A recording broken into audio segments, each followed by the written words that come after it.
Hello बच्चों, सी cube के third session में वेक्टर थ्योरी के थर्ड सेशन में आपका स्वागत है। अब आगे चलते हैं और एक क्वेश्चन करते हैं। If the volume of a parallelepiped whose coterminous edges, coinitial बोल दो या को टर्मिनस बोल दो, एक ही बात है। को इनिशियल का मतलब कि एक पॉइंट से तीनों शुरू हो रहा है, को टर्मिनस का मतलब कि एक पॉइंट पे तीनों खत्म हो रहा है, तो वो चलेगा। By the vector this is 158 cubic centimetre. तो जो हमारा पैरेललोपाइड का वॉल्यूम होता है वो सीधा सीधा बॉक्स होता है। तो box A B C is equals to 158 plus minus ये दे रखा है, क्योंकि मॉड होता है वॉल्यूम में।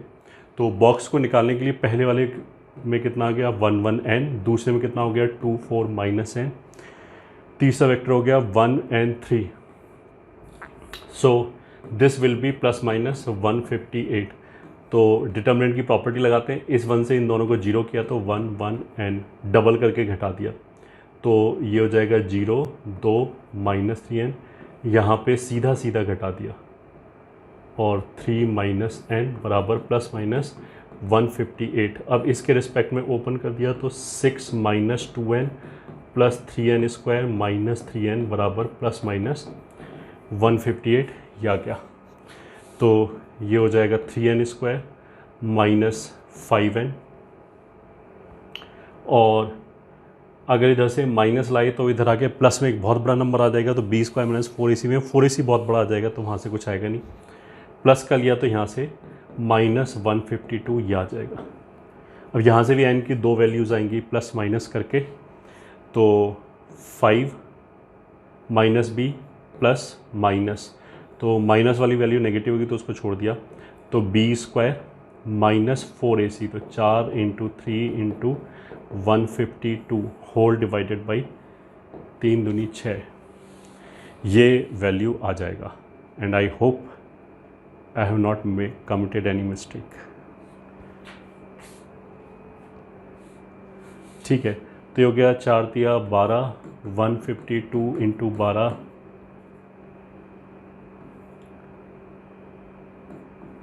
18।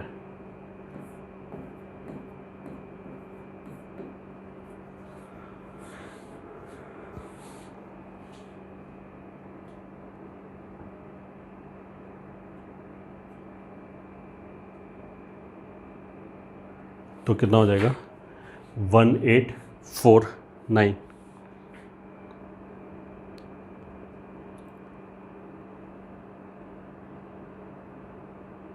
विच is a square root of 43। तो 5 प्लस 43 अपॉन 6 तो 8। तो n बराबर कितना आ गया 8। अब n बराबर 8 आने से ये दोनों तो आंसर आए नहीं, अब a डॉट सी कैलकुलेट करना पड़ेगा।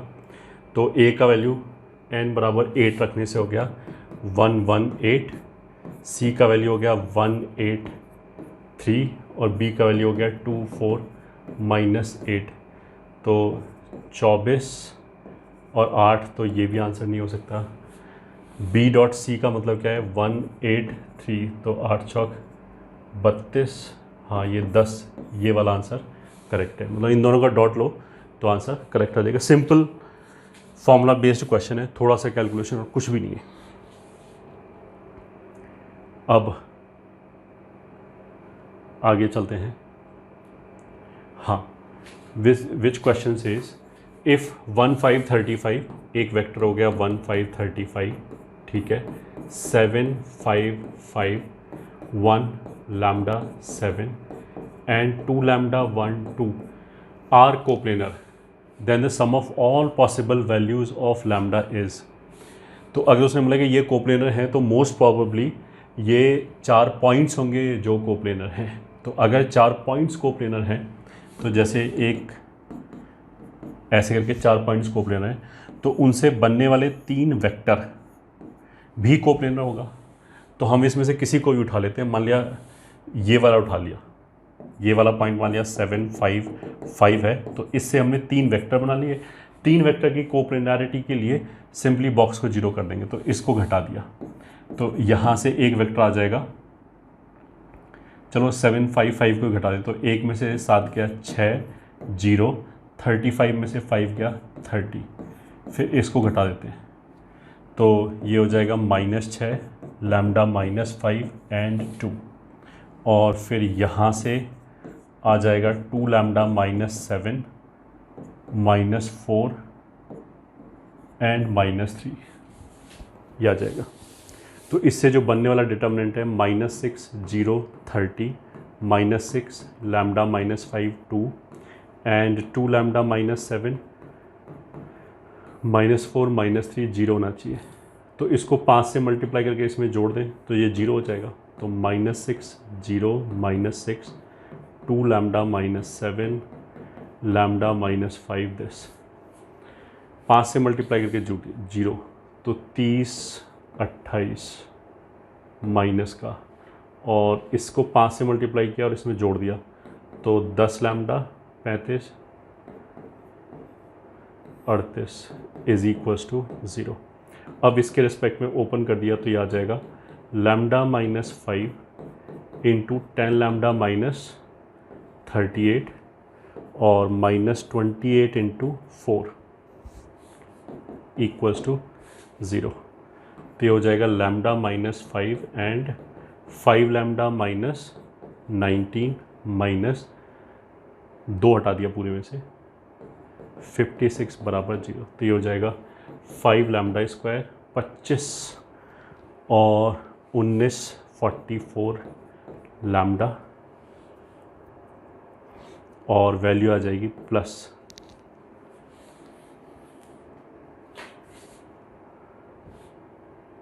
19 इंटू 5 इज़ 95 56 तो 39 ये आ जाएगा sum of all possible values of lambda. अब इसमें देखो b² - 4ac जो होगा वो ऑफ कोर्स पॉजिटिव आ रहा होगा, तो सम ऑफ वैल्यूज़ कितना आ जाएगा 44/5, that is third is the correct answer. Very simple question. Now let's move forward. अब ये वेक्टर ट्रिपल प्रोडक्ट और VTP, this is not very important, बस केवल एक हम फॉर्मूला सीख लेते हैं, बाकी किसी की कोई खास ज़रूरत पड़ेगी नहीं। वेक्टर ट्रिपल प्रोडक्ट में पहली बार तो A cross B cross C अगर ऐसे लिखा है, ठीक है, तो जो आंसर आएगा वो ब्रैकेट के अंदर जो वेक्टर है उनके टर्म्स में आएगा, ठीक है। अब ब्रैकेट के अंदर कौन कौन सा है, B एंड C, तो जो पहले वेक्टर बीच में जो आ रहा है उसको पहले लिख लिया, माइनस दूसरे वाले को लिख लिया।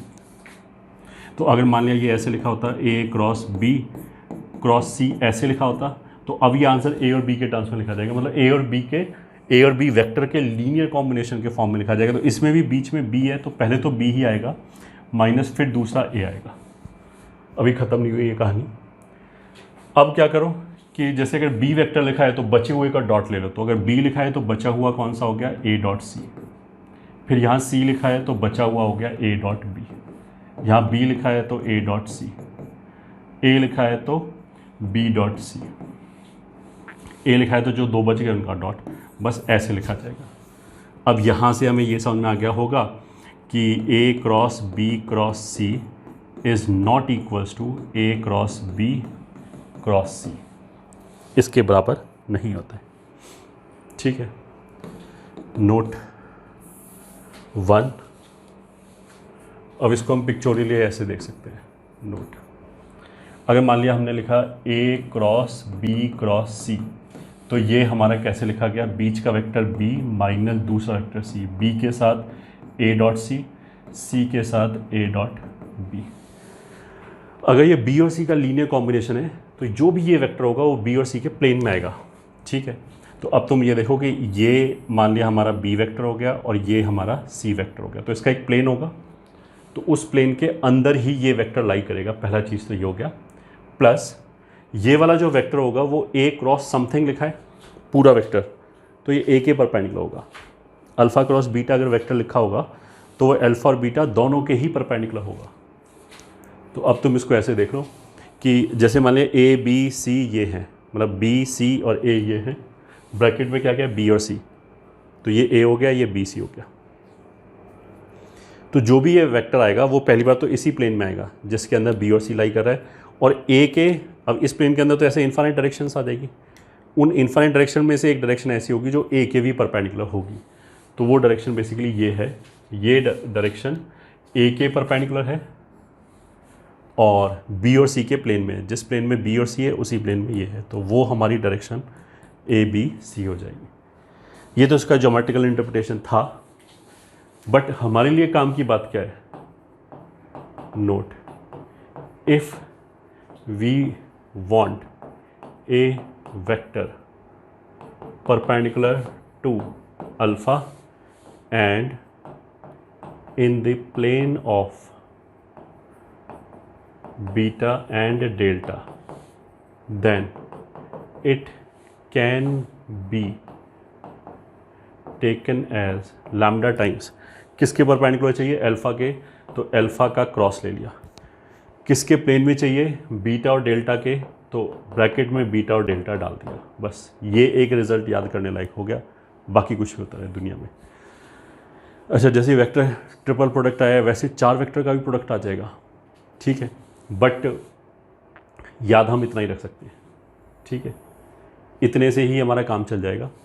जैसे नोट 2, मान लीजिए ऐसे लिखा है A cross B dot C cross D, मान लीजिए ये लिखा है डॉट प्रोडक्ट लिखा है 4 वेक्टर का, तो कुछ भी नहीं, तुम तो इसको ऐसे लिखो A cross B dot C cross D को 1 मिनट के लिए ई वेक्टर मान लो, ई मान लिया, ठीक है, फिर ये तो स्केलर ट्रिपल प्रोडक्ट हो गया, तो स्केलर ट्रिपल प्रोडक्ट में तो डॉट और क्रॉस को इंटरचेंज कर सकते हैं, ऐसे लिख सकते हैं, ठीक है, ये तो मैं मैनिपुलेशन बता रहा हूँ, इसमें याद रखने की जरूरत नहीं है।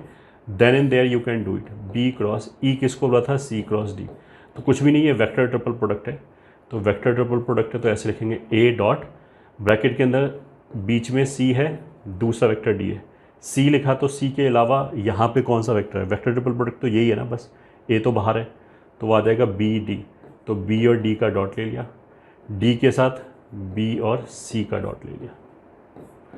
अब ये जो ए के साथ डॉट आएगा उसमें ये तो नंबर है, ये वेक्टर है, तो 2 वेक्टर के बीच में डॉट प्रोडक्ट लेते हैं, तो ए का डॉट यहाँ सी के साथ आएगा, यहाँ डी के साथ आएगा, तो ये ऐसे हो गया finally A dot C B dot D minus A dot D B dot C, ये हो गया तुम्हारा 4 वेक्टर का प्रोडक्ट, ठीक है। नोट 3, कोई बच्चा बोले कि 4 वेक्टर हमने क्रॉस प्रोडक्ट में ले लिए सी क्रॉस डी, तो बिल्कुल ले सकते हैं, कैसे करेंगे आप, पहले तो तुम ये भी ब्रैकेट में ये भी ब्रैकेट में, तो यहाँ पे हमारे पास 2 ऑप्शन है, हम चाहे तो इसको ए और बी के टर्म्स में लिख सकते हैं, चाहो तो सी और डी के टर्म्स में लिख सकते हैं। मान लिया मैंने डिसाइड किया पहले ए और बी के टर्म्स में लिखना, तो बीच वाला वेक्टर कौन सा आ गया, बी, तो पहले बी लिखो माइनस दूसरा कौन सा आ गया, ए। अगर तुम सी और डी के टर्म्स में लिखना चाहते हो तो ये पूरा एक वेक्टर की तरह ट्रीट हो जाएगा, सी और डी के टर्म्स में लिख लो, फिर मिडिल में कौन सा वेक्टर आ गया, सी, माइनस दूसरा वेक्टर कौन सा आ गया, डी। अभी कंप्लीट करेंगे, ये नहीं समझ में आए तो छोड़ सकते हो, हमारा 3 वेक्टर ही काफ़ी में से। तो अगर मैंने बी लिखा तो बचे हुए वेक्टर का डॉट, तो ए का डॉट सी और डी के साथ, तो ए का डॉट अगर मैंने सी और डी के साथ लिया वो तो बॉक्स आ जाएगा, ऐसे जब ए लिया तो ब्रैकेट में बी बचा एक वेक्टर, और दूसरा ये पूरा हमने एक वेक्टर की तरह ट्रीट किया है, तो ये आ जाएगा बी सी डी, सही है। जब हमने इसको सी और डी के को ब्रैकेट माना है, इसको पूरे को एक वेक्टर माना है, यहाँ पे एक वेक्टर है, तो पहले सी वेक्टर आ गया फिर डी आ गया, जब सी आ गया तो डी का डॉट इसके साथ, तो A cross B dot D will be A B D, ऐसे जब डी लिख दिया तो ए बी सी आ जाएगा, ए बी सी। समझ में आया तो अच्छी बात, वरना फॉरगेट अबाउट इट, कोई दिक्कत नहीं। अब एक आध क्वेश्चन कर लेते हैं वापस। Question let 3 vector A B C are such that C is coplanar with A and B, ठीक है, ए डॉट सी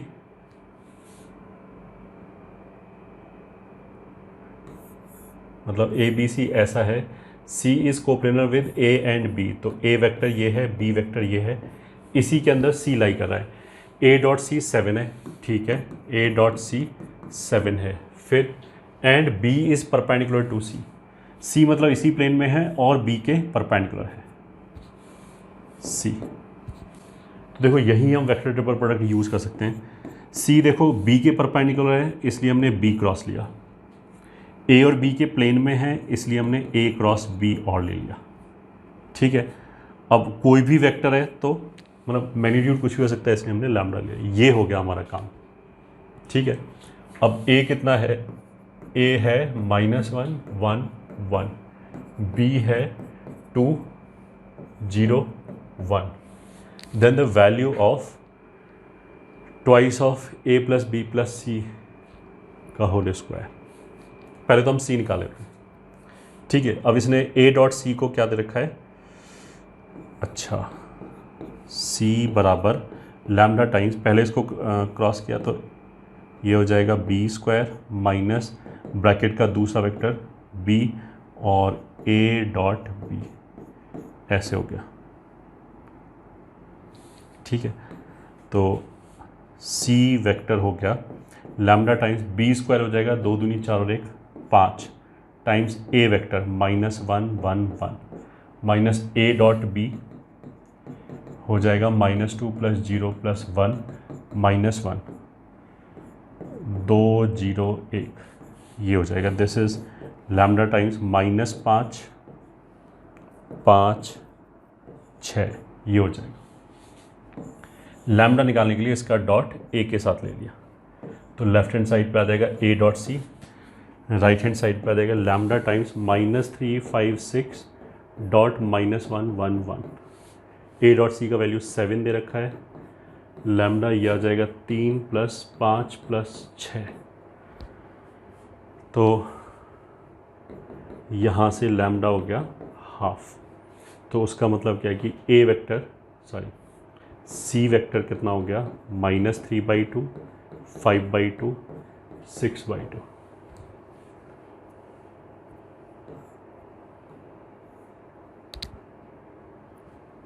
लैम्डा का वैल्यू ये हो गया।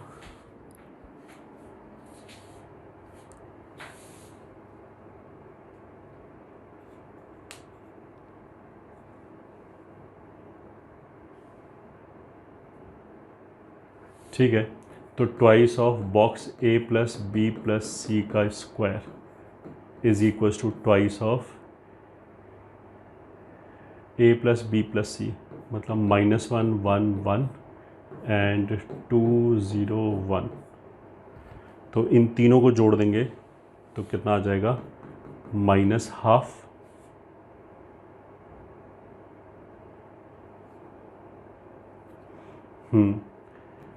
7/2 और ये तो 3 हो गया 3 2 5 का मॉड का स्क्वायर। तो दिस इज 2 टाइम्स 1/4 25 50/4 मतलब 25/2, तो 2 × 25 × 3/2, 2 2 कैंसिल, मतलब आंसर कितना आ जाएगा 75। ये हो गया हमारा आंसर। एक और question, A and B are perpendicular, तो मतलब ए डॉट बी बराबर 0 दे रखा है, then A cross A cross A cross A cross B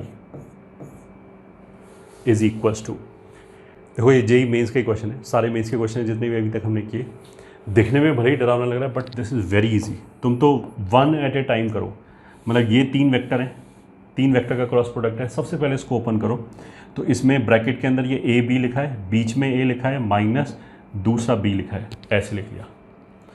ठीक है, अब जब हमने बीच में ए लिखा तो ये दोनों बच गए, इन दोनों का डॉट, तो यह आ जाएगा ए डॉट बी। फिर जब हमने बी लिखा यहाँ पे तो ये दोनों बच गए, तो ए डॉट ए होता है ए स्क्वायर, तो ब्रैकेट के अंदर ये आ गया। अब ए का इसके साथ क्रॉस लिया, ठीक है, ये वाला ए तो यहाँ पे लिख लिया क्रॉस, ए का इसके साथ क्रॉस लिया, तो ये तो एक नंबर है उसको तो बाहर कर दिया, वेक्टर क्रॉस वेक्टर, तो ए क्रॉस ए तो 0 हो जाएगा, माइनस फिर एक ही नंबर है ए स्क्वायर और ए क्रॉस बी हो जाएगा।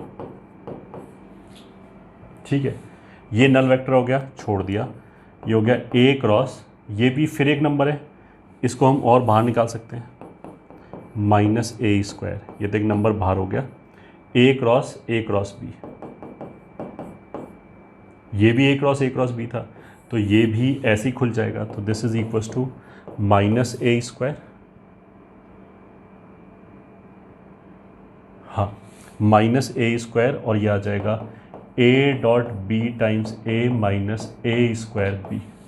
अब ए डॉट बी को इसने जीरो बोल रखा है क्योंकि म्यूचुअली परपेंडिकुलर है, माइनस माइनस प्लस हो गया, ए स्क्वायर, ये तो नंबर है, ये भी नंबर है, तो ये हो जाएगा A raise to power 4 times B vector, तो A raise to power 4 times B vector. ये भी रिसेंटली जेई मेंस का आया हुआ क्वेश्चन है, केवल इतनी सी वर्किंग से यू विल सिक्योर 4 मार्क्स। अब आगे चलते हैं, ये तो हमारा वेक्टर हो गया, अब हम चलते हैं 3D। वेक्टर और 3D में जैसे हमने बताया, हमने जो एक अभी थोड़े दिन पहले वीडियो बनाया था उसमें पिछले 10 साल का एनालिसिस करके दिखाया था कि सबसे ज़्यादा जो क्वेश्चन पूछे गए हैं वो वेक्टर 3D से ही पूछे गए हैं, लगभग 10%। ठीक है, तो इसको तुम ऐसे समझ सकते हो कि अगर हम 25 चैप्टर में कंप्लीट सबको डिवाइड करें तो हर चैप्टर से ऑन एंड एवरेज 4% आना चाहिए। ठीक है, और यहाँ पे 10% का मतलब क्या है कि इसकी वेटेज काफ़ी ज़्यादा है। 3D के जो मैक्सिमम क्वेश्चंस हैं और जो वेक्टर के क्वेश्चन हैं वो आपस में इंटर कन्वर्टेबल हो सकते हैं, मतलब हम आपस में कन्वर्ट करके क्वेश्चन कर सकते हैं, मतलब जिस भी तरीके से जल्दी क्वेश्चन हो रहा हो। जैसे वेक्टर में हमारे पास सुविधा होती है डॉट प्रोडक्ट निकालने की, क्रॉस प्रोडक्ट निकालने की, तो अगर 3D के किसी क्वेश्चन में हमें इस तरह की ज़रूरत पड़ी तो हम उसको वेक्टर में कन्वर्ट करके करेंगे। और 3D में हमें जैसे प्लेन की इक्वेशन हो गया, प्लेन इज़ नथिंग बट जो 2 डायमेंशन में हम XY प्लेन में जो स्ट्रेट लाइन पढ़ते हैं उसका एक्सटेंशन होता है 3 डायमेंशन में। क्या मतलब है इसका, कि जितने भी फॉर्मूले हमने 2 डायमेंशन में स्ट्रेट लाइन वाले चैप्टर में पढ़े हैं वो सारे के सारे एज इट इज़ इंपोर्ट करके हमारे प्लेन के रिजल्ट्स बन जाएंगे तुरंत ही, बस उसमें एक जेड एक्स्ट्रा लगाना पड़ेगा। तो वेक्टर एंड 3D मतलब एक ही जैसी चीज़ है, बस थोड़ा सा टर्म अलग अलग वर्ड यूज़ करते हैं, तो उससे किसी बच्चे को लगता है 3D तो बहुत डिफिकल्ट है। बहुत डिफिकल्ट नहीं, इट इज़ वेरी इजी। अगर वेक्टर समझ में आ गया तो 3D तो और जल्दी समझ में आ जाएगा। और क्वेश्चन हमने क्या बोला, थोड़ा सा अगर प्रैक्टिस करोगे तो तुम्हें समझ में आ जाएगा कि हम कुछ क्वेश्चन 3D वालों को वेक्टर में कन्वर्ट करके करेंगे और कुछ क्वेश्चन वेक्टर वालों को 3D में कन्वर्ट करके करेंगे, जैसे भी वो ईजी पड़ रहा होगा। ठीक है, तो उसी के लिए वेक्टर 3D। ठीक है, वेक्टर में जब हम वर्ड बोलते हैं पोजीशन वेक्टर, किसी भी पॉइंट का पोजीशन वेक्टर, तो 3D में उसी चीज को हम बोलेंगे कोऑर्डिनेट्स। ठीक है, तो वेक्टर में अगर मैंने बोला कि एक पॉइंट का पोजीशन वेक्टर ये है 3i cap minus 4j cap minus 7k cap मान लिया, तो इसी चीज़ को अगर हमें 3D में बोलना होगा तो आई विल से कि एक पॉइंट के कोऑर्डिनेट्स ये हैं, दोनों एग्जैक्टली एक ही बात है, हम आपस में कन्वर्ट भी कर सकते हैं। पहला चीज़ तो ये हो गया। फिर वेक्टर में इक्वेशन वगैरह लिखने के लिए हम आर वेक्टर यूज़ करते हैं। जैसे स्ट्रेट लाइन का इक्वेशन होता है समथिंग लाइक 3x + 4y + 5 = 0। अगर हम 2 डायमेंशन में स्ट्रेट लाइन के इक्वेशन की बात करें तो कुछ ऐसे आएगा 3x + 4y + 7 = 0। तो यहाँ पे x और y क्या है, कुछ भी नहीं है। इक्वेशन लिखने के लिए जो हमें वेरिएबल चाहिए वो है। अब मेरे को मान लिया ये जानना है कि 1, -1 इसके ऊपर लाई करता है या नहीं करता है, तो मैं x और y की जगह 1 और -1 रख के देखूंगा कि ये इक्वेशन सेटिस्फाई हुआ या नहीं हुआ।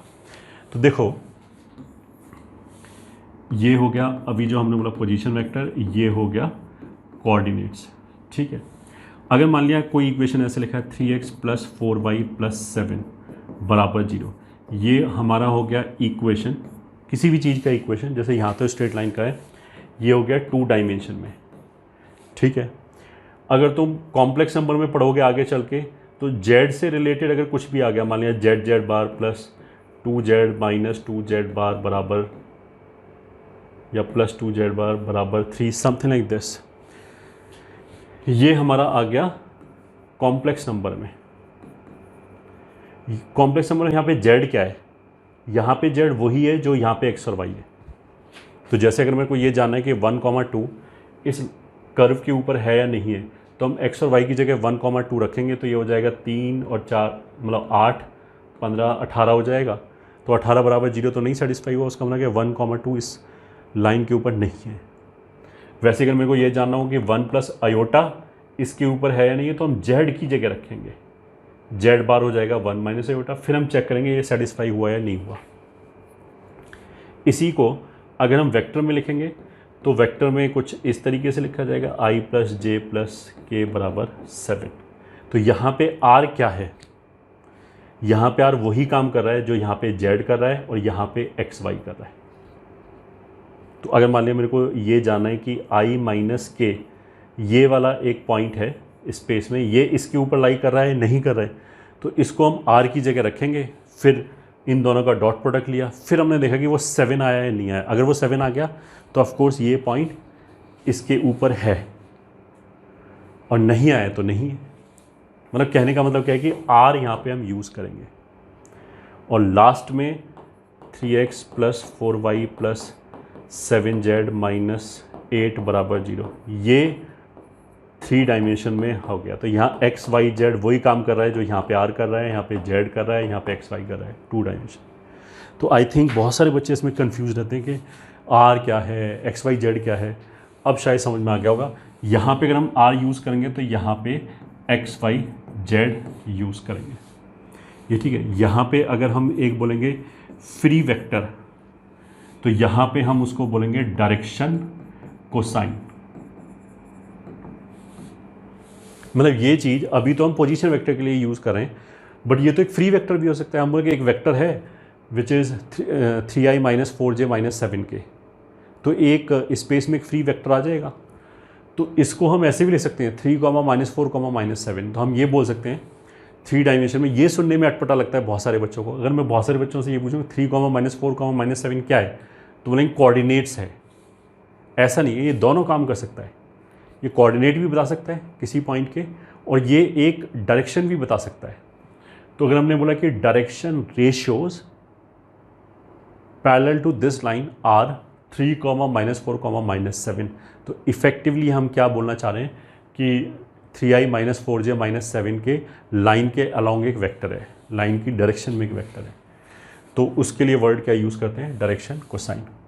अगर हम यहाँ पे वर्ड यूज़ करें यूनिट वेक्टर, तो वो यहाँ पे होता है डायरेक्शन रेशियो। ये हो गया फर्स्ट, सेकंड, थर्ड, फोर्थ।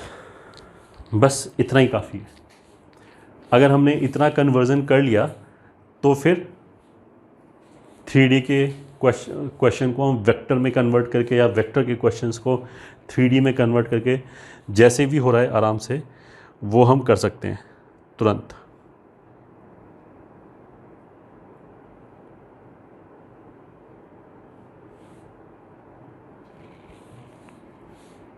ठीक है, ये हो गया हमारा 3D का इंट्रोडक्शन। अब देखो, इसके वैसे लिखाने की जरूरत नहीं है। In 3D space let coordinates of points A, B, C are xi, yi, zi, I is equals to 1, 2, 3। मतलब x1, y1, z1 A के कोऑर्डिनेट्स हो गए, x2, y2, z2 B के कोऑर्डिनेट्स हो गए, x3, y3, z3 C के coordinates हो गए। अब ये 2D का ही एक्सपेंशन है। रिजल्ट 1, डिस्टेंस AB कितना हो जाएगा, x1, y1, z1 एक पॉइंट हो गया, x2, y2, z2 दूसरा पॉइंट हो गया। अगर ये 2 डायमेंशन होता तो डिस्टेंस फॉर्मूला ये होता है y1 माइनस y2 का होल स्क्वायर। 3 डायमेंशन में बस ये और एक्स्ट्रा जुड़ जाएगा। ठीक है। सेकंड, अगर मान लिया a और b के ऊपर एक पॉइंट है p जो इसको λ/μ की रेशो में डिवाइड कर रहा है, तो p के कोऑर्डिनेट्स 2 डायमेंशन में ऐसे आ जाएंगे λx2 plus μx1 upon λ plus μ, comma lambda y2 plus mu y1 upon lambda plus mu. 3 dimension में बिकॉज z कोऑर्डिनेट b है तो इसलिए z2 plus mu z1 upon lambda plus mu, यह आ जाएगा। Everything is same. थर्ड, अगर हम बोलें कि a और b 2 पॉइंट दे रखे हैं, इसके मिड पॉइंट के कोऑर्डिनेट्स क्या हैं, तो 2 डायमेंशन में वो हो जाएगा x1 plus x2 by 2 comma y1 plus y2 by 2। 3 dimension में हो जाएगा z1 प्लस z2 बाई 2। बस ये हो जाएगा।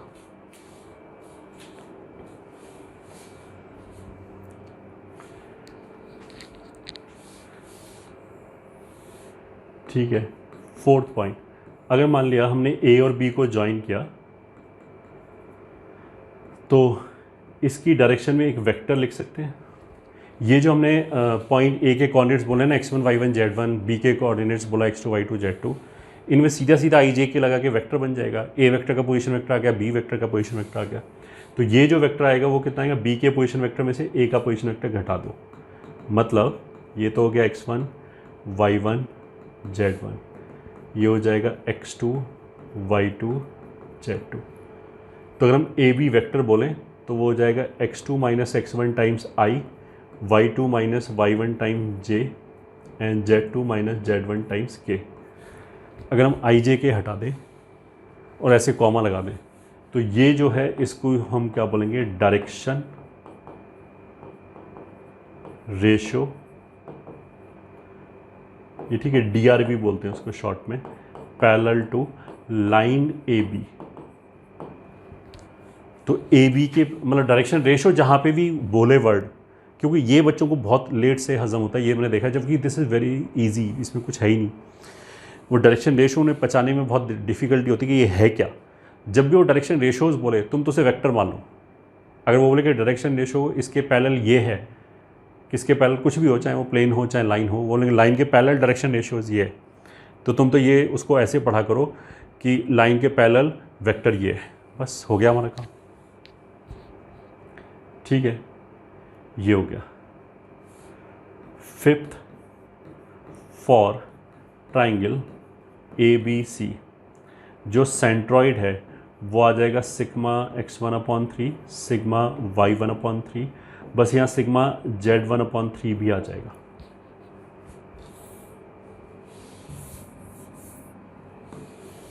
ठीक है। ऑर्थो सेंटर है वो होता है sigma x1 tan A upon sigma tan A, sigma y1 tan A upon sigma tan A and sigma z1 tan A upon sigma tan A। ये कोऑर्डिनेट्स हो गए। ठीक है, और फिर क्या बचा, सर्कम सेंटर आ जाएगा।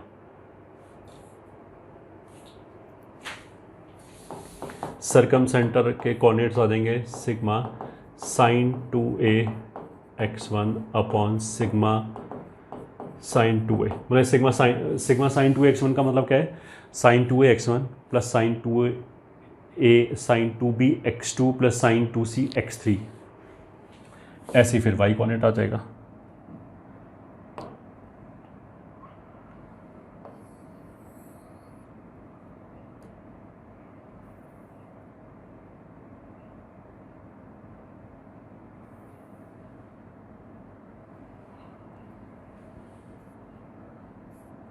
बस यहाँ y1 कर दो और यहाँ z1 कर दिया, या क्या। और एक इन सेंटर बचा, वो आ जाएगा sigma a x1 upon sigma a, sigma a y1 upon sigma a। ये हो गया बस।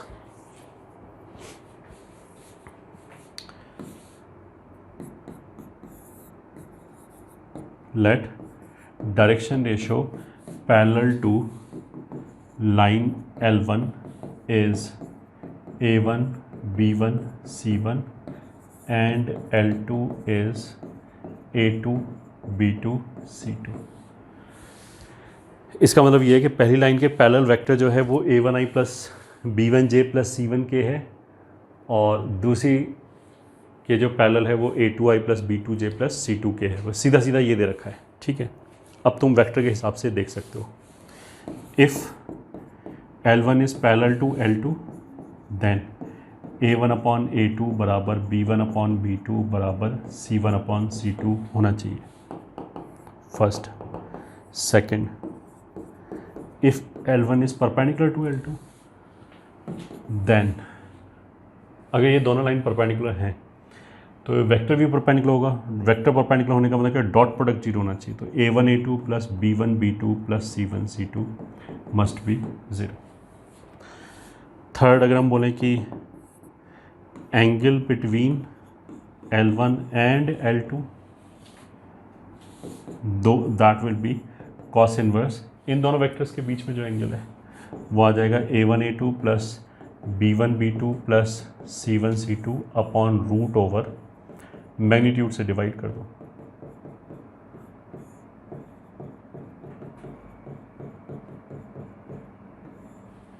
ये हो गया, बस दिस इज इट। अच्छा, ये वेक्टर है, अगर इसको हम यूनिट वेक्टर बना दें, मतलब इसी को इसके मैग्नीट्यूड से डिवाइड कर दें, a1 upon root a1 square plus b1 square plus c1 square comma b1 upon root sigma a1 square and c1 upon root sigma a1 square, तो ये यूनिट वेक्टर आ गया। और यूनिट वेक्टर को हम 3D की language में क्या बोलेंगे, डायरेक्शन कोसाइन DC, मतलब दिस स्क्वायर पर दिस स्क्वायर पर दिस स्क्वायर 1 के बराबर होगा। L M N अगर हम बोलें तो L square plus M square plus N square will be 1। ये तो हम पहले भी पढ़ा चुके हैं, वेक्टर भी बोल चुके हैं।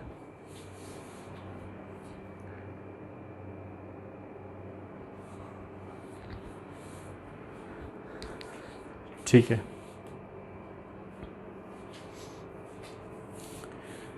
थ्री डी में एक तो ये बेसिक चीज़ होगी, ठीक है। अब इसके आगे क्या होगा, प्लेन एंड प्लेन, मतलब 3D में भी होगा, ऑफ कोर्स वेक्टर में भी होगा। तो अब हम लिखते हैं equation of plane.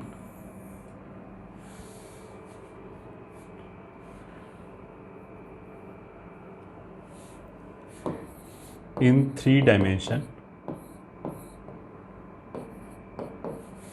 plane is extension of a straight line in 2D. Hence, all formula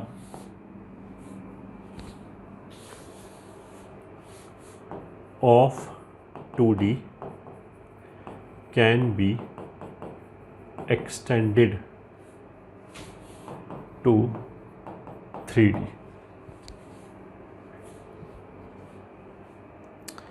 ठीक है,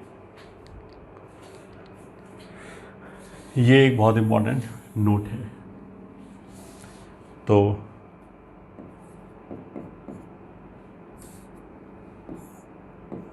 ये मान लिया हो गया 2D, ये हो गया 3D। First, equation of line ax plus B Y plus C बराबर 0। फर्स्ट, इसके करस्पॉन्डिंग फॉर्मूला 3D में क्या होगा, इक्वेशन ऑफ प्लेन।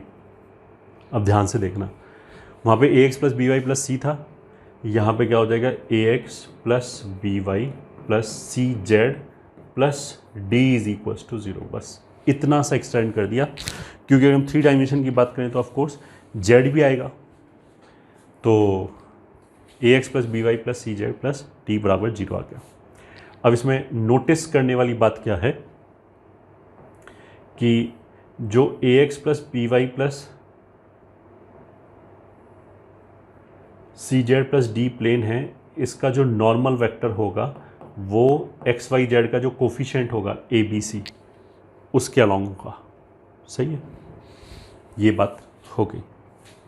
सेकंड, यहाँ पे मान लिया ये एल है और यहाँ पे मान लिया ये पी है। Any line parallel to L can be given as ax plus B Y plus lambda बराबर 0। कोई पैरेलल लाइन अगर हमें लिखनी हो तो ऐसे लिख सकते हैं। यहाँ पे भी एक विज़ा विज़ रिजल्ट आ जाएगा। Any plane parallel to P can be given as ax plus B Y plus C Z, ये तो इतना ही रखा, प्लस लैम्डा बराबर 0, ये आ जाएगा। अच्छा, इसमें एक परपेंडिकुलर का भी फॉर्मूला होता है bx minus A Y.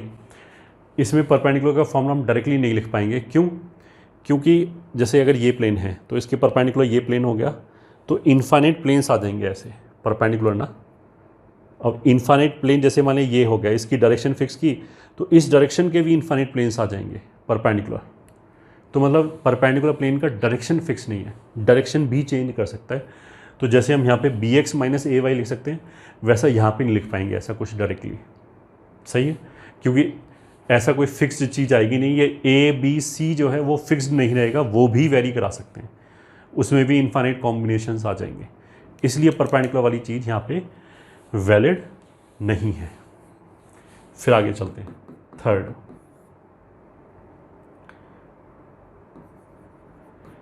Length of perpendicular from x1 y1 to L बराबर ऐसे आता है ax1 plus B Y one plus C. ये स्ट्रेट लाइन में फॉर्मूला होता है, ये लेंथ ऑफ परपेंडिकुलर होता है। तो एग्जैक्टली वैसा ही फॉर्मूला यहाँ पे आ जाएगा। Third, length of perpendicular from एक पॉइंट है मान लिया x1 y1 z1 to P। तो जैसे ये प्लेन P था और एक पॉइंट है हमारा x1 y1 z1, इससे मान लिया हमने परपेंडिकुलर ड्रॉप किया और इसका लेंथ L है। तो वो फॉर्मूला कितना आ जाएगा? L बराबर, स्ट्रेट लाइन के केस में हमने क्या किया, लाइन की इक्वेशन में एक्स वाई की जगह x1 y1 रख दिया। तो यहाँ पे भी जो ये प्लेन की इक्वेशन है इसमें एक्स वाई जेड की जगह x1 y1 z1 रख दिया। B Y one plus C z1 plus D upon root A square plus B square था, इधर सी स्क्वायर भी आ जाएगा। ठीक है। फोर्थ, ये मान लिया पॉइंट ए है, यहाँ पे ये ए है। If foot of perpendicular from A to L is N and reflection of A in L is B, then तो ये फॉर्मूला पढ़ा होगा स्ट्रेट लाइन में। ये लाइन मान लिया L है, एक पॉइंट A है, इससे हमने परपेंडिकुलर ड्रॉप किया, फुट ऑफ परपेंडिकुलर N है। तो क्वेश्चन बनता है कि N के कोऑर्डिनेट्स बताओ, अगर हमें ये पॉइंट पता है और लाइन पता है। दूसरा, इसी का आगे बढ़ा दिया, रिफ्लेक्शन मान लिया B है। तो इसको देखो, दोनों एक साथ निकालने का तरीका क्या होता है, अगर हम n निकालें तो उसको ऐसे लिखते हैं x minus X one upon A बराबर y minus Y one upon B बराबर माइनस लाइन की इक्वेशन में x1 y1 रख दिया upon A square plus B square. अब ये एक नोन क्वांटिटी हो जाएगी, मतलब यही वाली क्वांटिटी है ax1 plus B Y one plus C, यहाँ पे विदाउट मॉड। तो यहाँ से y की वैल्यू निकालेंगे तो बेसिकली n का y कोऑर्डिनेट निकलेगा। यहाँ से अगर हम x की वैल्यू निकालेंगे, मतलब इन दोनों को बराबर करके, क्योंकि ये पता है, ये पता है, ये पता है, ये पता है, तो x बचा, बस x निकालेंगे तो n का x कोऑर्डिनेट आ जाएगा। फुट ऑफ परपेंडिकुलर में ये पार्ट ऐसे ही रहेगा, ये पार्ट ऐसे ही रहेगा, बस ये डबल कर देंगे, ट्वाइस ऑफ, ये आता है फॉर्मूला। 3 डायमेंशन में मान लिया ये पॉइंट A है, इसका फुट ऑफ परपेंडिकुलर N है, और मान लिया जो रिफ्लेक्शन है वो B है। सही है, मतलब जैसे अगर ये प्लेन है और ये पॉइंट A है, ये वाला, तो यहाँ से परपेंडिकुलर ड्रॉप किया तो ये पॉइंट N हो गया, और इसी का रिफ्लेक्शन यहाँ पे आ जाएगा, वो पॉइंट B हो गया। तो उसके लिए डिट्टो सेम फॉर्मूला है कि अगर हमें N चाहिए तो लिखो x minus x1 upon A बराबर y minus y1 upon B बराबर z minus z1 upon C बराबर माइनस प्लेन की इक्वेशन में x1 y1 z1 रख दिया, यही जो मॉड के अंदर लिखा हुआ है, डिवाइडेड बाई इधर a square plus B square था, इधर आ जाएगा a square plus B square plus C square, ये आ गया बस। और अगर रिफ्लेक्शन चाहिए तो x minus x1 upon A बराबर y minus y1 upon B बराबर z minus z1 upon C बराबर माइनस ट्वाइस हो जाएगा बस p evaluated at x1 y1 z1 अपॉन a square plus B square plus C square, ditto same formula.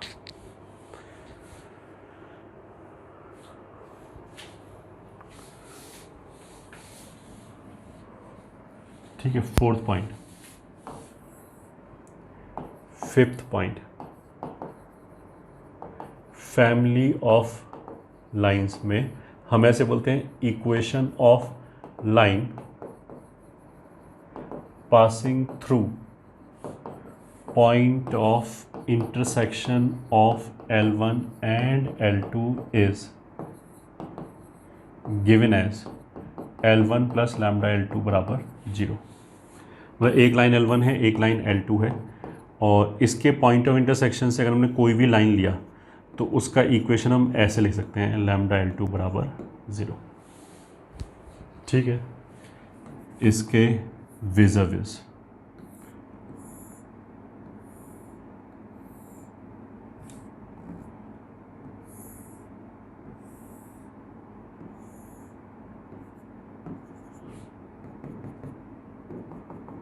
मान लिया एक प्लेन P1 ये है, एक प्लेन P2 ये है। ठीक है, जैसे बुक खुला होता है उस तरीके का है। तो इनके लाइन ऑफ इंटरसेक्शन ये हो गया, इसकी लाइन ऑफ इंटरसेक्शन से एक प्लेन और पास कर रहे हैं, मतलब इनफाइनाइट प्लेन पास कर जाएंगे, वो मान लिया P3 है। तो अगर P1 और P2 गिवन है तो P3 का इक्वेशन भी हम ऐसे लिख सकते हैं, P1 प्लस लैम्डा P2 बराबर 0। P1 प्लस लैम्डा P2 बराबर 0 करके लिख सकते हैं। तो ये फैमिली ऑफ लाइंस है, वैसे यहाँ पे फैमिली ऑफ प्लेन्स हो गया, डिट्टो सेम रिजल्ट। ठीक है, तो ये कौन सा पॉइंट था? Fifth point. अब क्या बच जाता है? एक sixth point, angular bisector of lines L1 and L2 can be given as, मान लिया A1x plus B1y plus C1, line यही है, upon root A1 square plus B1 square बराबर plus minus A2x plus B2y plus C2, ये होता है line में। या शॉर्ट में इसको कह सकते हैं, L1 के इक्वेशन में जो एक्सप्रेशन आया उसको रख दिया, divided by root A1 square plus B1 square बराबर plus minus L2 upon root A2 square plus B2 square.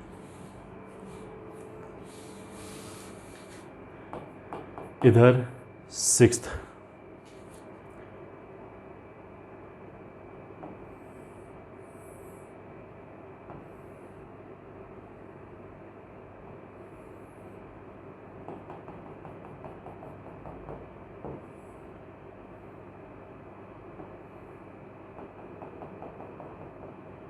मान लिया एक प्लेन ये है और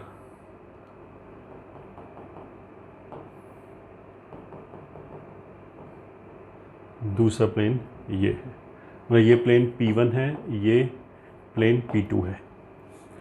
तो इनका भी जैसे एक प्लेन ऐसे हो गया, एक ऐसे हो गया, इनका भी एंगुलर बाइसेक्टर प्लेन आएगा। एक तो कुछ ऐसे करके आ जाएगा और एक कुछ इधर करके आ जाएगा ऐसे।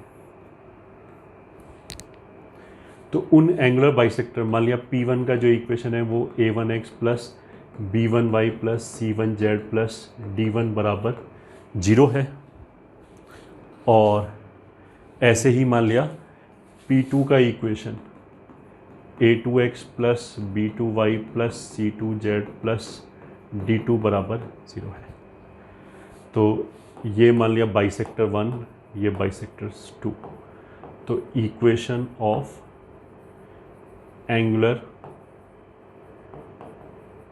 Bisector of P1 and P2 वो आ जाएगा P1 divided by root a1 square plus b1 square plus c1 square बराबर plus minus P2 upon a2 square plus b2 square plus c2 square. बिल्कुल वही फॉर्मूला है, ठीक है। फिर इसमें बात उठती है, प्लस लेने से एक बाइसेक्टर वाला प्लेन आ जाएगा, माइनस लेने से दूसरे वाला आ जाएगा। अब अगर प्लेन के बीच में 90 डिग्री एंगल नहीं है, ऐसे है कि एक एक्यूट एंगल है, एक ऑब्ट्यूज एंगल है, तो उसके लिए हम क्या करेंगे, मतलब प्लस माइनस में से एक एक्यूट के लिए आएगा, एक ऑब्ट्यूज के लिए आएगा। कौन सा एक्यूट के लिए आएगा, कौन सा ऑब्ट्यूज के लिए आएगा, वो जानने के लिए हम इसको ऐसे बोलेंगे, here take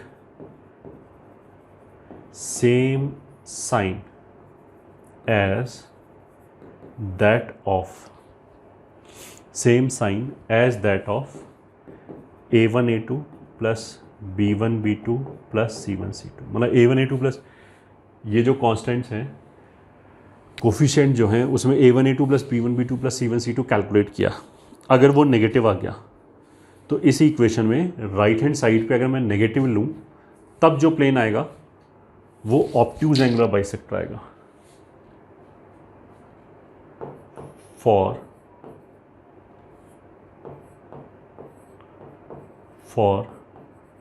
obtuse angular bisector, ठीक है। ऑब्ट्यूज एंगुलर बाइसेक्टर के लिए हमें सेम साइन लेना पड़ेगा। कहाँ से आ गया ये, तो ऑफ कोर्स इसका प्रूफ एग्जिस्ट करता है, बस उसमें हमें थोड़ा सा मशक्क़त करनी पड़ेगी। तो हम तो बस ये रिज़ल्ट याद कर लेते हैं, ठीक है। जैसे question, find acute angular bisector of planes x minus Y plus 2z plus 7 बराबर 0 and x plus Y plus 3z minus 9 बराबर 0। तो सॉल्यूशन सिग्मा a1 a2 बराबर a1 कितना है 1, a2 कितना है 1, b1 कितना है -1, b2 इज़ 1 प्लस c1 कितना है 2 3। तो ये तो कितना हो गया 6, पॉजिटिव हो गया, which is positive implies with plus sign obtuse angular bisector आएगा।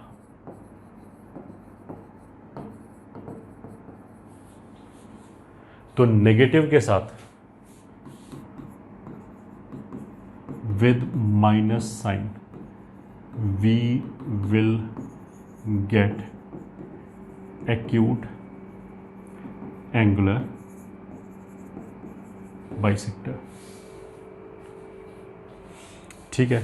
तो वो क्या आ जाएगा, पूरे प्लेन का इक्वेशन लिख लिया 7 upon root over 1 square plus 1 square plus 2 square बराबर माइनस लेना पड़ेगा दूसरे प्लेन का equation divided by root over 1 square plus 1 square plus 3 square. तो ये आ जाएगा x minus Y plus 2z plus 7 upon root 6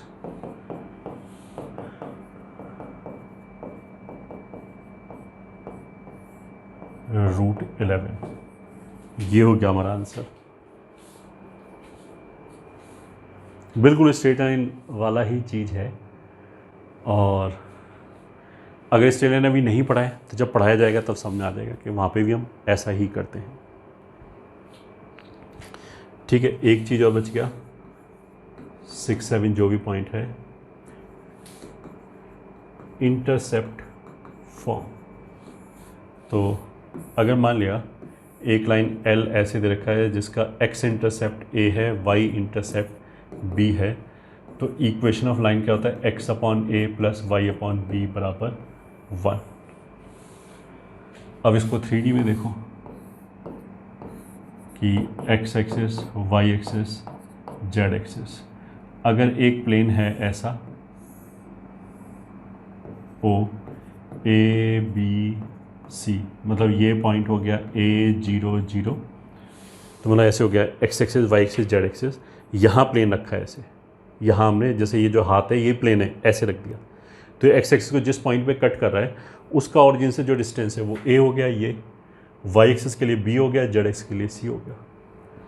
तो इस प्लेन के लिए A B C x intercept, y intercept and z intercept हो गए, तो B हो जाएगा 0 B 0 और ये मान लिया 0 0 C। तो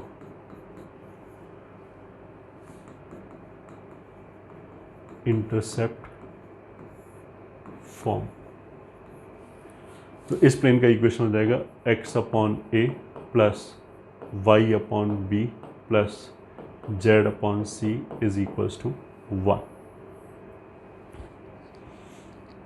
यह आ जाएगा। बस इसमें क्या क्या चीज़ याद रखने वाली है इसमें एक्स्ट्रा, वैसे तो हम देखो ड्राइव भी कर सकते हैं। अगर मेरे से पूछा जाए कि ट्राइंगल ABC का एरिया क्या है, तो देखो यहाँ पे बहुत सारे बच्चे क्या करेंगे, डिटर्मिनेंट लगाने की गलती करेंगे। डिटर्मिनेंट नहीं लगेगा। डिटर्मिनेंट में तो जब हम एरिया निकालते हैं तो पहले कॉलम में तो हम x कोऑर्डिनेट लिखते हैं, दूसरे में y कोऑर्डिनेट लिखते हैं, तीसरे में 1 1 1 लिखते हैं, ठीक है, और 3 पॉइंट होते हैं, तो 3/3 का डिटर्मिनेंट ऐसे बनता है। अब यहाँ पे क्या है, 3 पॉइंट है, बट पहले में x लिखा, दूसरे में y लिखा, तीसरे में z लिखा, तो 1 1 1 लिखने का मौका ही नहीं मिलेगा हमें, और 1 1 1 लिखेंगे तो फिर 3 × 4 गड़बड़ा जाएगा। तो डिटर्मिनेंट वाला फॉर्म यहाँ पे वैलिड नहीं है। अगर हम करना चाहते हैं तो या तो हम वेक्टर से करें कि हमने एक वेक्टर ये बनाया, एक वेक्टर ये बनाया, दिस माइनस दिस एक वेक्टर आ जाएगा, दिस माइनस दिस एक दूसरा वेक्टर आ जाएगा। ट्राइंगल का एरिया होता है हाफ ऑफ दोनों साइड के, किसी भी 2 साइड पे जो वेक्टर आ रहे हैं उनके क्रॉस प्रोडक्ट का मॉड, वहाँ से भी निकाल सकते हैं। जब वहाँ से निकालोगे तो वो एरिया ये आएगा, इसको याद कर लिया, half of root A² B², मतलब ऐसे याद करो तो जल्दी हो जाएगा शायद, AB का स्क्वायर प्लस BC का स्क्वायर प्लस CA का स्क्वायर, ये एरिया हो गया। और एक दूसरी चीज़ क्या है कि OABC, ये एक टेट्राहेड्रन है, OABC एक टेट्राहेड्रन है, इसका वॉल्यूम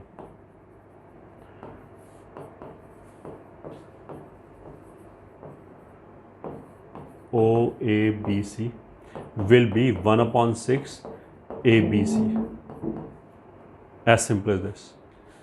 तीनों को मल्टीप्लाई कर दिया ABC, उसका 1/6 will be the वॉल्यूम। तो ये हमारा बेसिकली प्लेन हो गया 3 डायमेंशन के अंदर, सब कुछ 3D में प्लेन ऐसे चलेगा।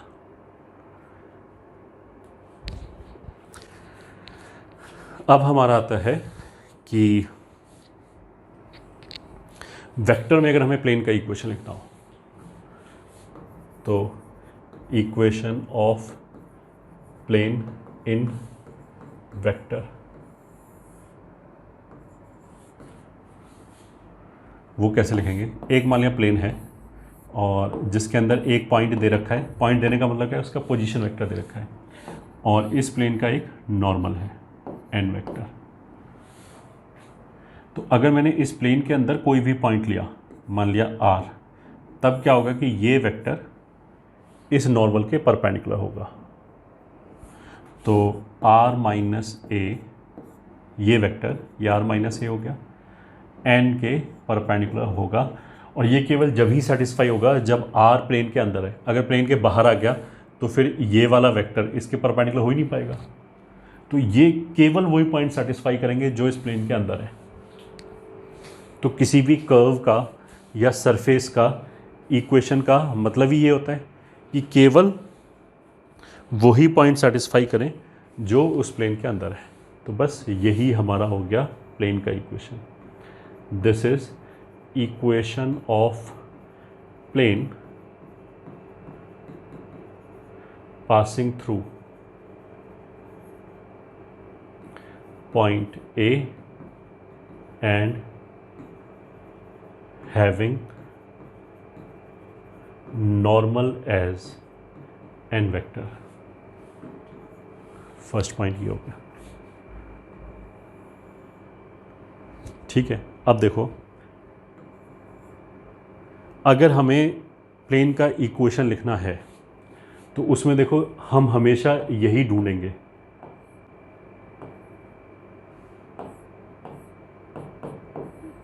ये ठीक है।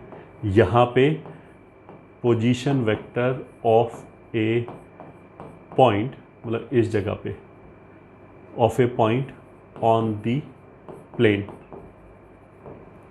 ठीक है। यहाँ पे इस बॉक्स में क्या फिल करेंगे,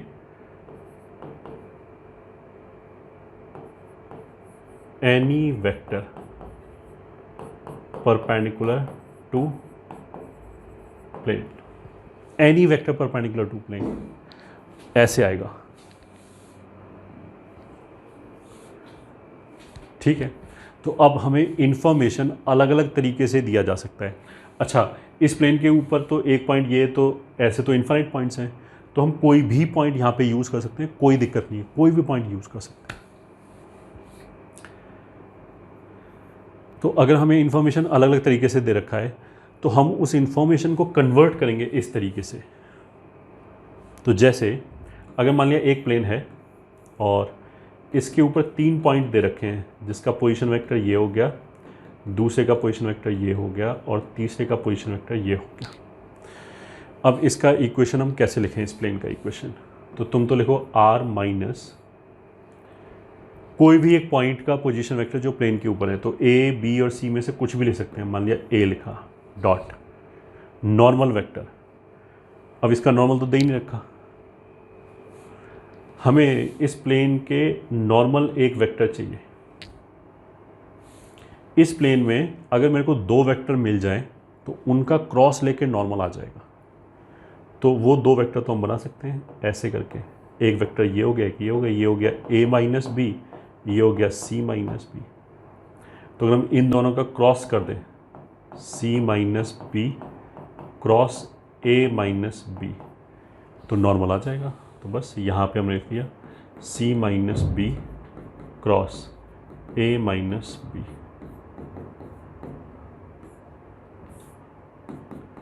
ये हो गया हमारा प्लेन का इक्वेशन, बस खत्म। अब इसको चाहो तो सिंप्लीफाई कर लो, r माइनस ए डॉट, इसको जब क्रॉस को ओपन करोगे c का a के साथ, c का b के साथ, फिर b का a के साथ, b का b के साथ, तो b क्रॉस b 0 हो जाएगा। बाकी यही बचेगा a cross b plus b cross c plus c cross a बराबर 0। ये हमारा इक्वेशन प्लेन का आ जाएगा।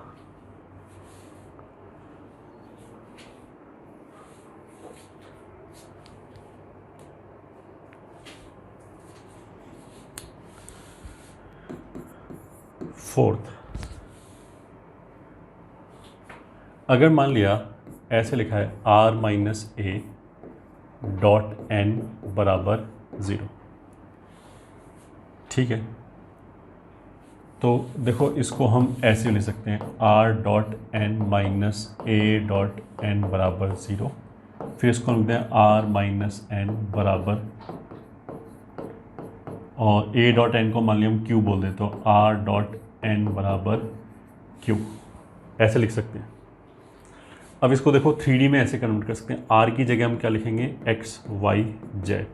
a कोई भी एक पॉइंट हो गया प्लेन के ऊपर, मान लिया x1 y1 z1। n normal vector हो गया, तो 3D में उसके पैरेलल डायरेक्शन रेशियोज मान लिया ये। तो ये ऐसे हो जाएगा x minus x1, y minus y1, z minus z1 dot A B C बराबर 0।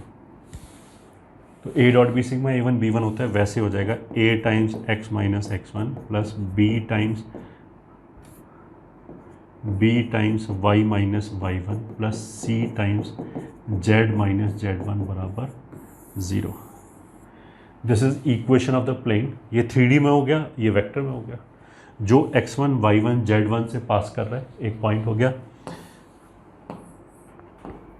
एक पॉइंट हो गया यहाँ पे x1 y1 z1 and normal के अलोंग डायरेक्शन रेशियोज हो गए ए बी सी।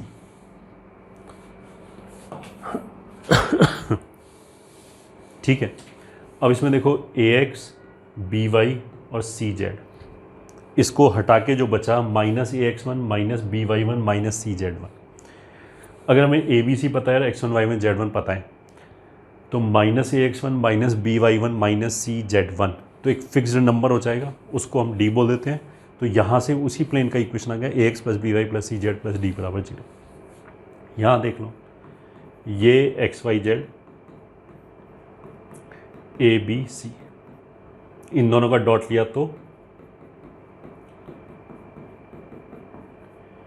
इसको इधर लाके माइनस क्यू को डी बोल दिया।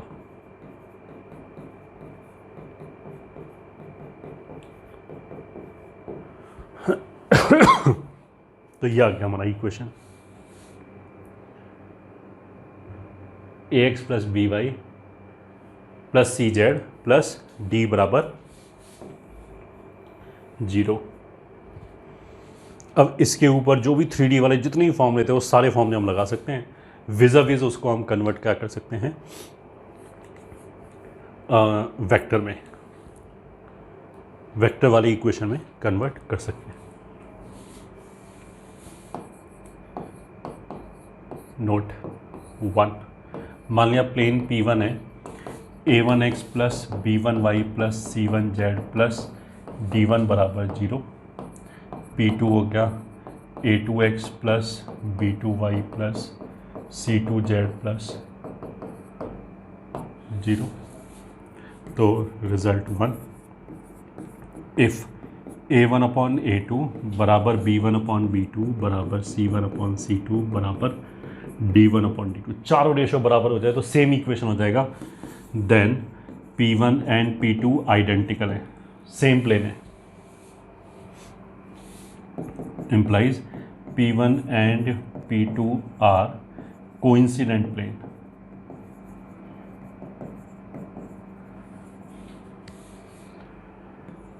Result 2, if a1 upon a2 is equals to b1 upon b2 is equals to c1 upon c2 but is not equals to d1 upon d2, then p1 and p2 are distinct parallel। Straight line से आ रहा है, straight line भी वैसे होता है, तो फिर ये दोनों क्या हो जाएंगे, डिस्टिंक्ट पैरेलल प्लेन्स हो जाएंगे। Result 3, angle between P1 and P2 is equals to angle between their normals, normal 1 and normal 2। तो पहले वाले का नॉर्मल जो भी एक्स वाई जेड के कोफिशिएंट होते हैं वही नॉर्मल होता है, a1 b1 c1 a2 b2 c2। तो that will be equals to cos inverse a1 a2 plus b1 b2 plus c1 c2 upon root over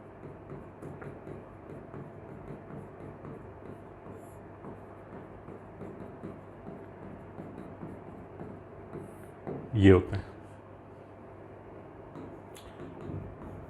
ठीक है, यहाँ तक तो कुछ भी नहीं है, तो ऑलरेडी सारा कुछ पढ़ ही रखा है हमने। दो प्लेन्स के बीच का एंगल क्या होगा, जो भी इनके नॉर्मल्स के बीच का एंगल आएगा। नॉर्मल क्या है, दो वेक्टर हैं, तो दो वेक्टर के बीच का एंगल तो पढ़ रखा है हमने। तो कॉस इनवर्स और यूनिट वेक्टर का डॉट, तो एक वेक्टर हो गया a1 b1 c1 जो इसका नॉर्मल है, दूसरा वेक्टर हो गया a2 b2 c2 इसका नॉर्मल है। इन दोनों के बीच का एंगल ये हो गया बस। और क्या बचता है दो प्लेन के बीच में, हाँ, दो प्लेन में एक ऐसे और देख सकते हैं कि एक मान लीजिए ये प्लेन है,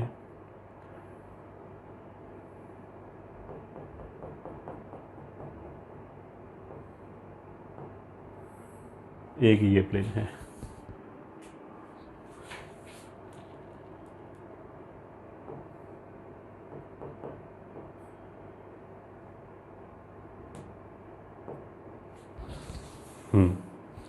ये मान लिया हमारा प्लेन P1 है, ये प्लेन P2 है। तो P1 के अंदर इसका नॉर्मल मान लिया ये N1 है और इसका नॉर्मल मान लिया ये N2 वेक्टर है, ये N1 वेक्टर है।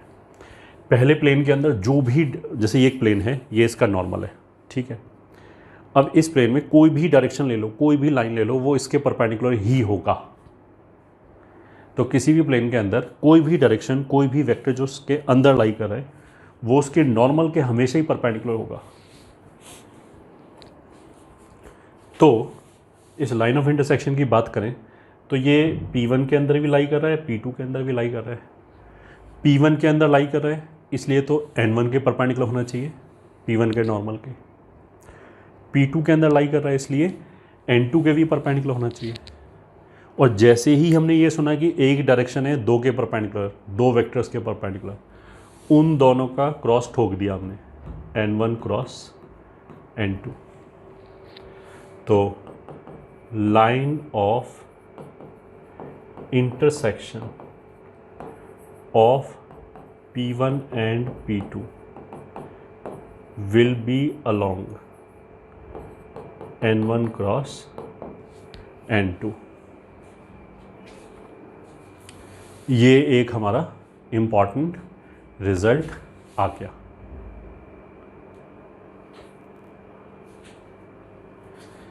एक और लिख लेते हैं, रिजल्ट 5। अगर मान लिया P1 और P2 पैरेलल है, मान लिया AX plus BY plus CZ plus D1 बराबर 0 और P2 मान लिया है AX plus BY plus CZ plus D2 बराबर 0, then distance between parallel planes P1 and P2 बराबर, अब स्ट्रेट लाइन का फॉर्मूला याद कर लो। अगर दो लाइनें AX plus BY plus C1 बराबर 0, AX plus BY plus C2 बराबर 0, दोनों पैरेलल हैं, तो उनके बीच का डिस्टेंस कैसे लिखते हैं? C1 minus C2 upon root A इसका plus B square. C1 minus C2 मतलब कांस्टेंट का डिफरेंस। तो यहाँ पे वो D1 D2 है, तो D1 minus D2 upon A square plus B square plus C square. ये दो पैरेलल प्लेन्स के बीच का डिस्टेंस हो गया।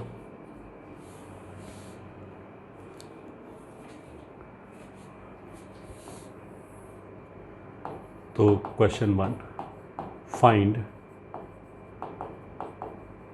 Distance between planes R dot 3x minus 2y minus z बराबर 7 and R dot 3i cap minus 2j cap minus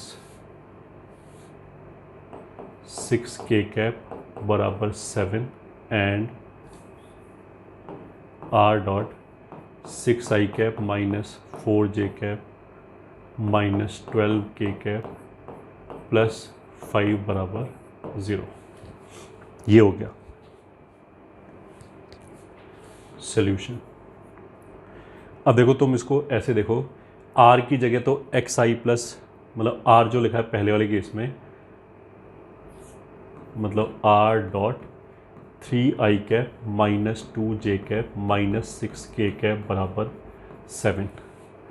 तो इसकी जगह तो तुम x y z लिखो, तो x y z, ये हो गया 3 माइनस 2 माइनस 6, तो दोनों का डॉट प्रोडक्ट ये आ जाएगा 3x माइनस और 7 को इधर से ले आए, तो ये तो हमारा पहला प्लेन हो गया।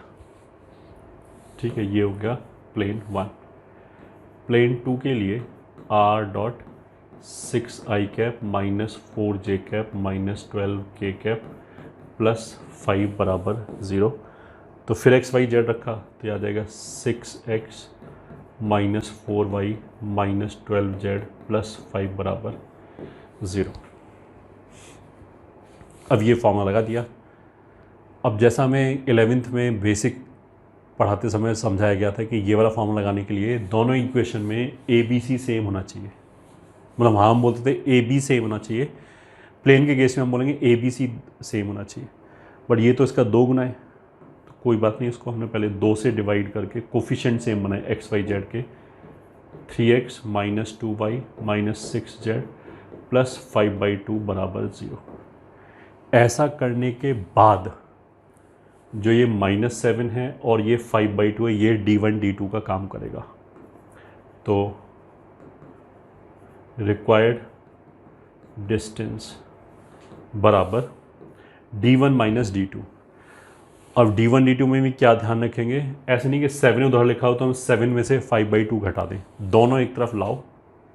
फिर x का कोफिशिएंट सेम होना चाहिए, x का सेम होगा तो y और z का अपने आप सेम हो जाएगा अगर वो प्लेन पैरेलल है। अगर वो प्लेन पैरेलल नहीं है तो उनके बीच का डिस्टेंस वैसे 0 बोल दिया, फिर तो वो इंटरसेक्ट करेंगे। तो जो d1 और d2 है वो भी विद साइन रखेंगे, मतलब अगर d1 को मैंने 5/2 बोला माइनस यहाँ -7 रखेंगे, whole divided by root over 3 square plus 2 square plus 6 square, तो ये हो जाएगा 19/2 इंटू 36 9 4 49 का स्क्वायर रूट 7, तो दिस इज 19/14। ये हमारा आंसर आएगा इस क्वेश्चन का, विच वॉज डिस्टेंस बिटवीन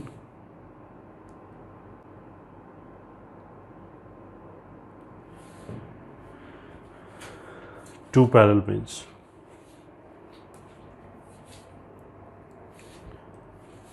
फिर आगे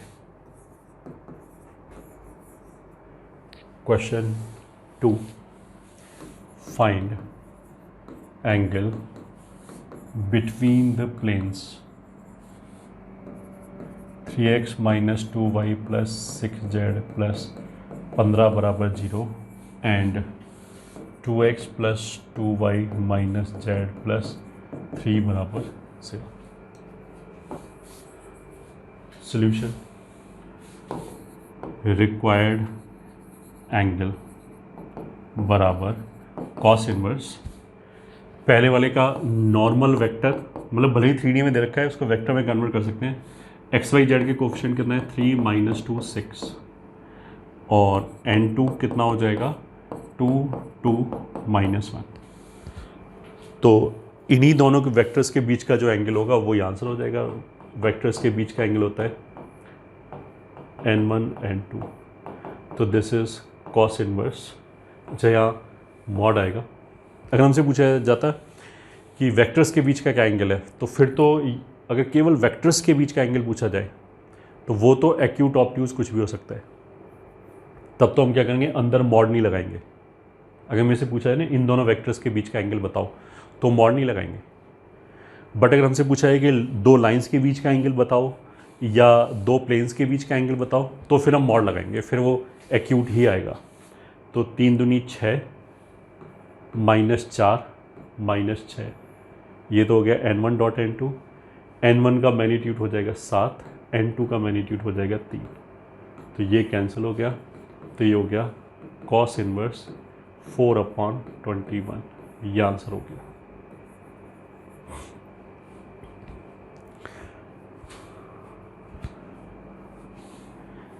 ये आंसर हो गया हमारा।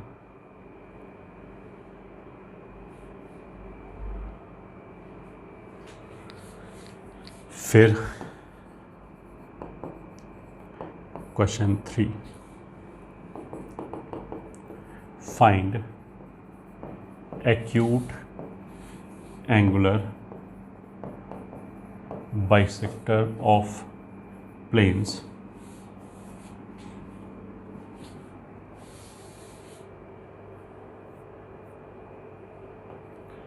3x माइनस 4y प्लस नहीं ऐसे लिखते हैं R dot 3i cap minus 4j cap plus 5k cap plus 9 बराबर 0 एंड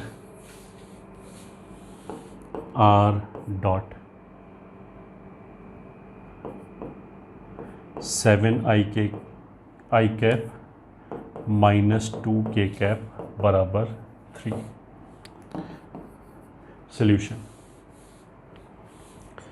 देखो, इसको 3D में कन्वर्ट कर लो।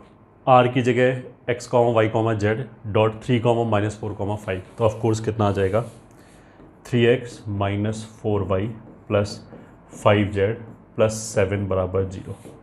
ये हमारा हो गया प्लेन 1।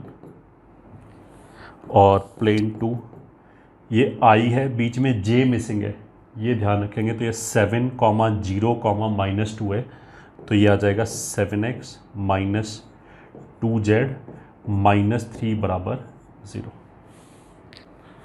तो एक्यूट ऑब्ट्यूज के लिए ये तो हमने बेसिकली वेक्टर का एग्जांपल लिया कि वेक्टर वाले को पहले तो हमने 3D में कन्वर्ट किया और अब वही चीज़ लगाएंगे जो अपने 3D में बोला गया था कि सिग्मा a1 a2 कितना हो जाएगा 7 या 21 प्लस 0 और -10। तो ये पॉजिटिव है, तो for acute take negative sign. ये पॉजिटिव वैल्यू आ गया, इसका मतलब क्या है कि जो हम बाइसेक्टर प्लेन की इक्वेशन लिखेंगे उसमें राइट हैंड साइड पे प्लस साइन लेंगे ऑब्ट्यूज वाले के लिए, क्योंकि ये प्लस है। ठीक है, तो मेरे को तो क्वेश्चन में उसने बोला कि एक्यूट एंगुलर बाइसेक्टर बताओ, तो अगर एक्यूट एंगुलर बाइसेक्टर है तो नेगेटिव वाला साइन। तो पहले वाले प्लेन की इक्वेशन रहेगी 3x minus 4y plus 5z plus 7 upon root over 3 square plus 4 square plus 5 square बराबर माइनस साइन लिया, फिर दूसरा 7x minus 2z minus 3 upon root over 7 square plus 2 square. ये हो जाएगा। अब मान लीजिए हमने एक्स वाई जेड में निकाल लिया, तो वापस अगर हम वेक्टर में कन्वर्ट करना चाहें वो भी कर सकते हैं आराम से। वेक्टर में भी इसको आराम से कन्वर्ट किया जा सकता है। Question 5, let plane r dot 2i minus 2j minus k plus 18 is equals to 0 intersect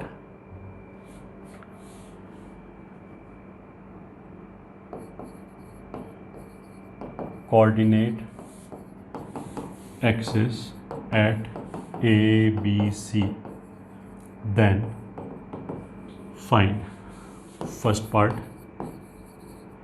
area of triangle ABC, second part volume of tetrahedron OABC। ये दो चीज़ कैलकुलेट करना है। वही इस तरह की चीज़ होगी, x axis, y axis, z axis, A B C O। ठीक है, तो सबसे पहले तो हम अपने जो 2, -2, -1 प्लस 18 बराबर 0, इसको हम 3D की फॉर्म में लेके आते हैं। तो इसकी जगह x y z लिखेंगे तो ये हो जाएगा 2x minus 2y minus z is equals to -18। अब जो हमने फॉर्मूले याद कराए थे उसके लिए प्लेन के इक्वेशन की फॉर्म क्या होनी चाहिए, x upon a plus y upon b वाली फॉर्म में।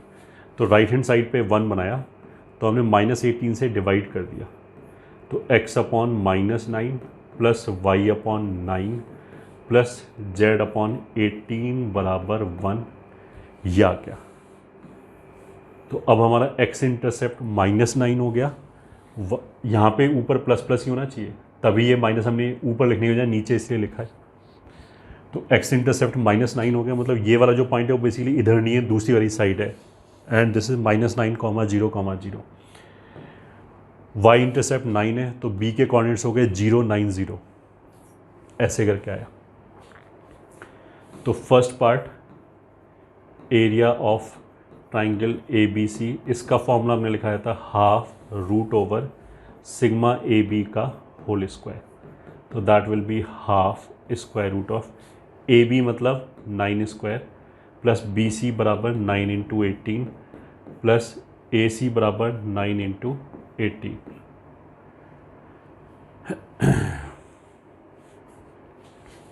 -9 इंटू 18, इसका भी स्क्वायर, इसका भी स्क्वायर, इसका भी स्क्वायर, ऐसे आएगा. तो this is equals to half. अब देखो 9 स्क्वायर, यहाँ से भी 9 इंटू, इसको 9 इंटू 9 इंटू 2 लिख दिया, 9 इंटू 9 इंटू 2 लिख दिया इसको. तो पूरे में से एक 9 स्क्वायर तो बाहर आ ही जाएगा. √ यहाँ बचेगा 1 प्लस यहाँ बचेगा 2 स्क्वायर प्लस यहाँ बचेगा 2 स्क्वायर. 9, तो यहाँ से भी 3 बाहर आ गया. तो दिस इज 81/2. सॉरी, यहाँ से 3 बाहर आ गया ना.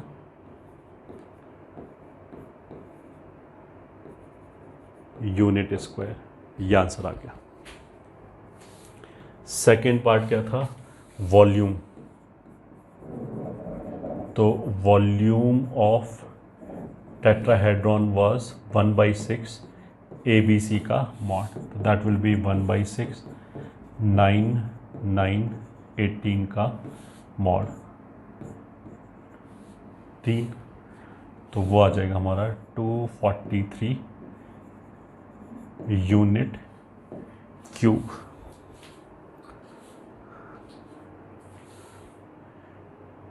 ये हमारा आ गया इसका volume.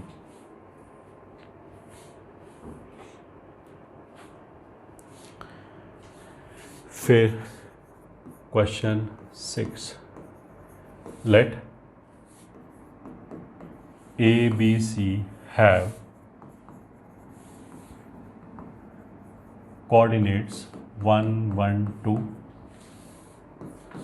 3, -1, 4 and 2, 4, 5. Then find area of triangle ABC. तो अब देखो, अगर एरिया ऑफ ट्राइंगल की बात उठे तो हमारे लिए कन्वीनियंट क्या रहेगा? वेक्टर में जाना. तो ये मान लिया ए कितना हो गया 1, 1, 2, बी हो गया 3, -1, 4 एंड सी हो गया 2, 4, 5. कोई भी दो वेक्टर बना लो. जैसे ये वाला वेक्टर क्या होगा? This minus this. तो 1, 4 में से 1 गया 3, 5 में से 2 गया 3.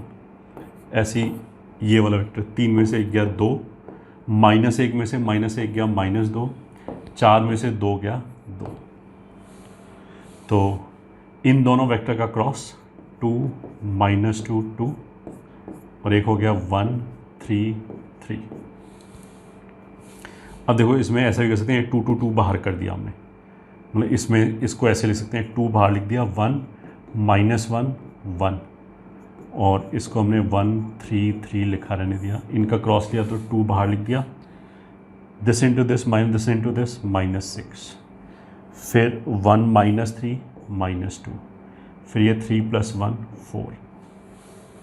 तो जो बेसिकली एरिया आएगा that will be half of AB cross AC का मॉड.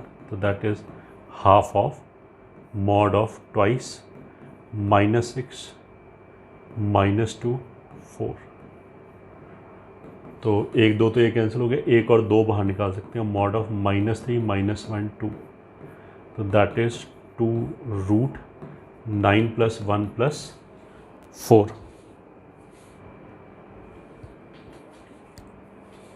तो दैट इज 2 √14 यूनिट स्क्वायर. ये हमारा आंसर हो गया एरिया ऑफ ट्राइंगल निकालने के लिए.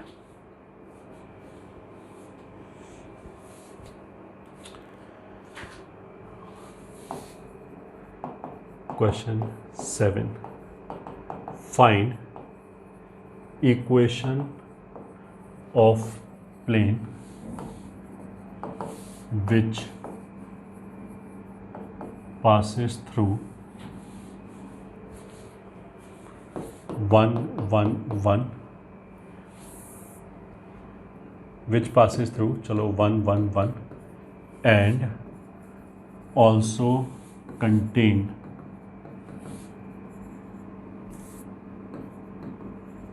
line of intersection of planes r dot